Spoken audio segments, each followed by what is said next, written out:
నిన్ను కాల్చడానికి నిప్పుతోనే పనిలేదు. నీ జీవితంలో జరిగే కొన్ని ఘటనలు, నువ్వు ఎదుర్కొనే ఎన్నో పరిస్థితులు నిన్ను నిలువునా దహించేస్తాయి. వాటి గురించి వివరిస్తూ ఆచార్య చాణక్యుడు చెప్పిన నీతి సూత్రం మీకోసం. పేదరికం అనుభవిస్తున్నావంటే నువ్వు అనుక్షణం అగ్నిలో కాలుతున్నట్లే.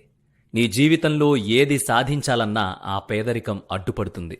నీ కలల్ని, ఆశల్ని అన్నిటినీ నీకు దూరం చేస్తుంది. ఇష్టం లేని వాళ్లతో కాపురం చేయడం కంటే నరకం మరొకటి ఉండదు.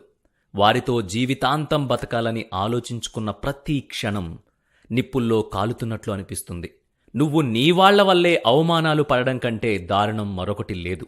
నువ్వు ఎంతగానో ఇష్టపడేవాళ్లే నిన్ను అవమానిస్తున్నారనే ఆలోచనే మనసును దహించి వేస్తుంది.